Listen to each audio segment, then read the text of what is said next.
عزیز دوستوں، اگر آپ کو ایسا محسوس ہو کہ آپ پر جادو ہو چکا ہے، جس کی علامات یہ ہیں کہ آپ کو ڈرانوے خواب آنا، نیند میں جھٹکے لگنا، سوتے ہوئے آوازیں سنائی دینا، خواب میں کوئی چیز کھاتے ہوئے اپنے آپ کو محسوس کرنا، اور جب آپ کی آنکھ کھلے تو اس کا ذائقہ اپنے منہ میں ہونا، سوئی یا کسی چیز کا چبھنا محسوس ہونا، خون کپڑوں پہ یا دیواروں پہ خون گرنا نظر آنا، گوشت یا کسی پھل کی خوشبو آنا، کمرے سے اچانک شروع ہو جانا، سائے نظر آنا، خواب میں سانپ اور چپکلی بار بار نظر آنا، سوتے ہوئے ایسا محسوس ہونا کہ کسی نے پاؤں کے انگوٹھے کو پکڑ کے ہلایا ہے، اور جب آپ کی آنکھ کھلے تو کمرے میں کوئی نہ ہونا۔ عزیز دوستو، اگر آپ میں یہ نشانیاں موجود ہوں تو آپ سمجھ جائیں کہ آپ پہ کالا جادو موجود ہے، اور اگر آپ جاننا چاہتے ہیں کہ آپ پہ کالا جادو کس نے اور کہاں دفن کیا تو آپ یہ عمل کریں، انشاءاللہ آپ کو تعویذ خواب میں نظر آ جائیں گے۔ آپ نے عشاء کی نماز کے بعد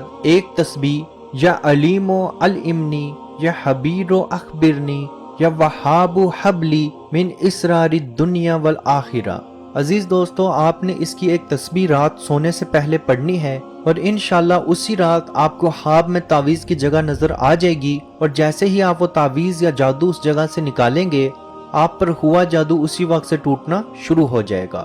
لیکن یاد رکھیں، جہاں پہ تعویذ یا جادو دفن ہوتا ہے اس جگہ پہ پہنچنے سے پہلے اپنی خود کی حفاظت کرنا بہت ضروری ہے، تو اپنی حفاظت کے لیے آپ 100 مرتبہ یعنی کہ اس جگہ پر جانے سے پہلے 100 مرتبہ سورہ صفات آیت نمبر 79 کی تلاوت کریں، جو کہ سلام علی نوح فی العالمین۔ اللہ پاک نے حضرت نوح علیہ السلام کو کشتی میں جس طرح سے محفوظ رکھا تھا ویسے ہی اللہ پاک آپ کو بھی محفوظ رکھے گا، اور اگر آپ اسی آیت کو آپ اپنے گھر کے باہر لگا دیں تو اللہ کے حکم سے آپ لوگ تمام بری چیزوں سے، شیاطین سے، جنات سے، جادو سے محفوظ رہیں گے۔ عزیز دوستو، جادوگر طاقت کے نشے میں گرفتار رہتا ہے، اور وہ اسی طاقت کو اپنا رب، اپنا خدا سمجھتا ہے، اور وہ یہی سمجھتا ہے کہ اس سے طاقتور چیز دنیا پہ نہیں ہے، اور وہ اسی بے وقوفی کے ساتھ اپنی پوری زندگی گزار دیتا ہے۔ سیدنا صہیب رضی اللہ عنہ سے روایت ہے کہ رسول اللہ صلی اللہ علیہ وسلم نے فرمایا، تم سے پہلے زمانے میں یعنی کہ اسلام سے پہلے ایک بادشاہ تھا اور اس کا ایک جادوگر تھا۔ جب وہ جادوگر بوڑھا ہو گیا تو بادشاہ سے بولا کہ میں بوڑھا ہو گیا ہوں، میرے پاس کسی لڑکے کو بھیج جس کو میں جادو سکھا سکوں۔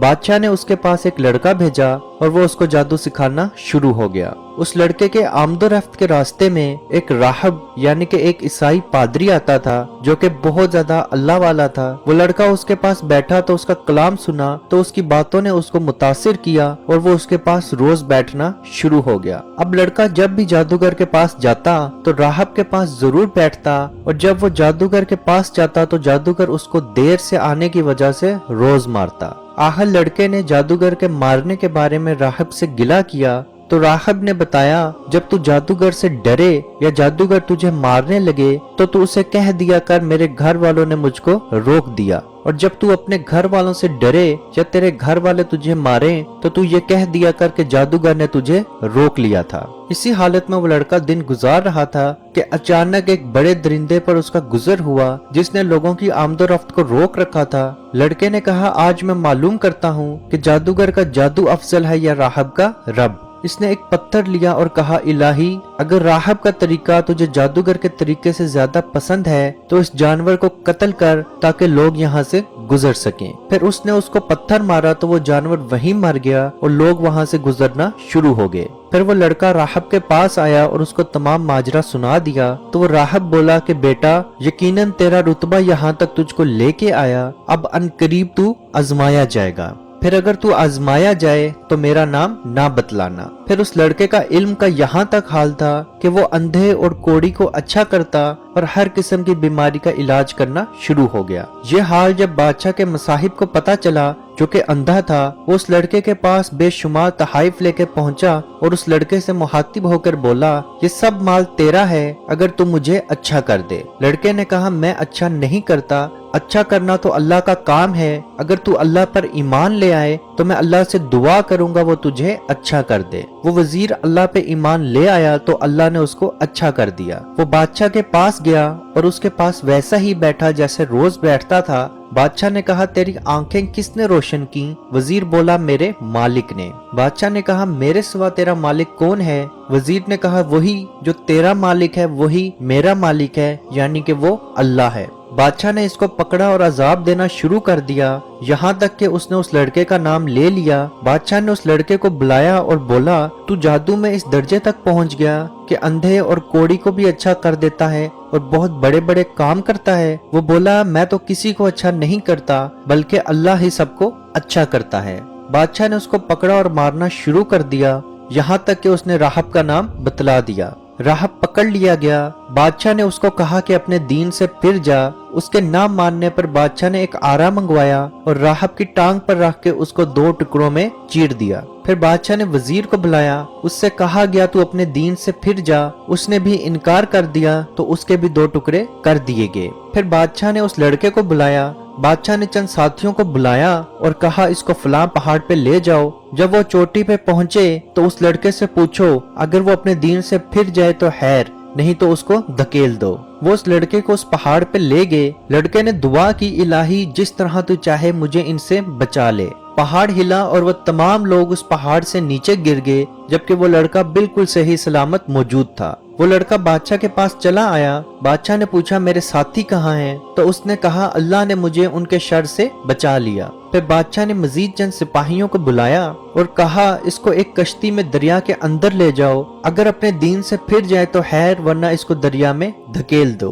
वो लोग उसको ले गए। लड़के ने दुआ की, इलाही तू मुझे जिस तरह चाहे इनके शर से बचा ले। तो वो कश्ती औंधी हो गई और लड़के के सिवा सब लोग डूब गए और लड़का जिंदा बचकर दोबारा बादशाह के पास आ गया। बादशाह ने इससे फिर पूछा मेरे साथी कहाँ हैं? वो बोला अल्लाह ताला ने मुझे उनके शर से बचा लिया। फिर लड़के ने उस बादशाह से कहा तू मुझे उस वक्त तक ना मार सकेगा जब तक मैं तुझे खुद अपने मारने का तरीका ना बतला दूं।